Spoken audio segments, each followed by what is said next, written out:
So Betty, how did you first get involved with helping hedgehogs? I started with Nature Trust, initially helping at the turtle nest at Ramla Beach, which was the first one that was being guarded and watched over, and they needed lots of volunteers, and I offered to volunteer there. Whilst I was doing that, then it became, I got to know everybody, this amazing team of people in Nature Trust, and they asked if I'd like to do some more. And so I said yes. I started training and did my full training, mostly online, and became a rescuer and rehabber. And what was it about hedgehogs that caught your eye initially? Hedgehogs mainly, I suppose, because it is the animal we mostly pick up. Yeah. I think last year we picked up over 600. So what are the biggest threats that hedgehogs get? There are so many threats for hedgehogs. Fast driving, probably one of them. Cars are major. Another major problem here, and especially in Malta, is ringworm. Ringworm is rife amongst hedgehogs. It's a different type of ringworm to the one that affects dogs and cats and people. It's a species specific, but they will lose quills to the point that one we had in was literally totally naked. Oh, wow. Now, they've got no defence at all then, because their quills are the defence mechanism. So they can recover. It's not particularly painful, I don't think, losing, ringworm, but it's very, very long term, because they've got to grow a whole new set of quills before they can be released. And what is the process like from when someone calls you initially to when you actually rescue the animal and set it free then? Well, the emergency line is open 24/7. Mm-hmm. That's one of the team in Malta takes the calls, and then they relay that call as a WhatsApp message to everybody. That's Malta goes, so every volunteer. It gets the message. Now, whoever's nearest then will go, and then you go, and having got there, meet the rescuer and take over the animal. Now, depending what the animal is and what state it's in, it may have to go straight to the vet. So that's the first thing. If it's injured or ill, to the vet. If it's not, it will go into care immediately.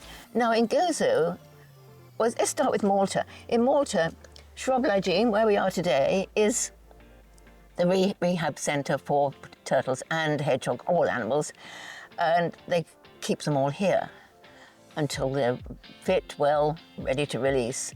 Whereas in Gozo, we don't have that. We don't have a centre, so we actually rehab in our own homes, which in fact is quite convenient. It means you get up in the morning and you pop downstairs and take care of it. Look after them. So there's a lot of advantages for us. But then we don't have very many animals.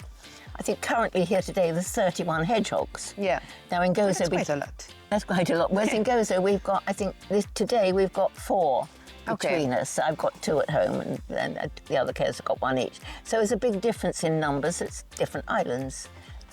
And when you release the hedgehog, is there a specific area that you guys like to take them to?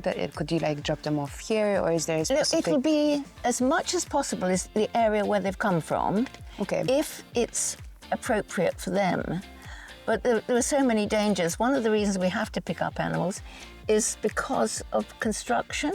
Yeah. So the place where we pick them up is no longer there. So we've got to then release them elsewhere. And of course they have all sorts of other problems, hedgehogs. They've got the problem of streamers. What's that? Streamers are machines on a pole that are used for trimming grass done with this fast-moving whirring. It's either a blade or it's a wire. Yeah. It is deadly. It's up to, I think, there's an awful lot could be prevented if our local councils, their employees, and people using them privately would kick through the vegetation before they start streaming, which would give hedgehogs, lizards, shahmatlat, all these snakes, frogs, any of the animals that are living, especially in thick vegetation at this time of year, give them a chance to escape. And I think we all feel really strongly about this because the injuries some of the hedgehogs are getting are horrendous, but it's months of recovery. And then we have to deal with the problem of poison, often from snail pellets. But again, the poisons cause neurological damage. It can make them quite off their feet for quite a long time, and a long recovery. So they've got an awful lot of things against them. And even when people are trying, and this might sound funny, when people are trying to help them, and you see a hedgehog out at night and think, oh, I'll give it a nice bowl of milk. Or you get a little baby hedgehog, I'll give it a nice bowl of milk. And it's about the worst thing you can do. Oh, no. Because cow's milk, Benna milk, Is it's got lactose. And hedgehogs, like all animals basically, they're lactose intolerant. They cannot digest it. It makes them very ill. So in doing something which people think is really good for them is a big danger to the hedgehog instead of being a help. So we say to people, if you want to give them something, give them a bowl of water, and that applies especially in the summer. Yeah. A flat bowl, a shallow bowl they can get into. And if you really want to feed them, put some food out, put some cat food out. Dry cat food, wet cat food. Hedgehogs love it. Yeah.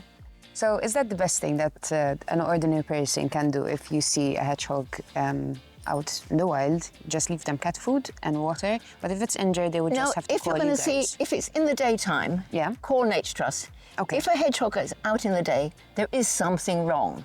Okay, so they don't get out. It's purely nocturnal. Okay, so it only should be out at night. So if it's out in the day, It's injured or something's up. something's wrong.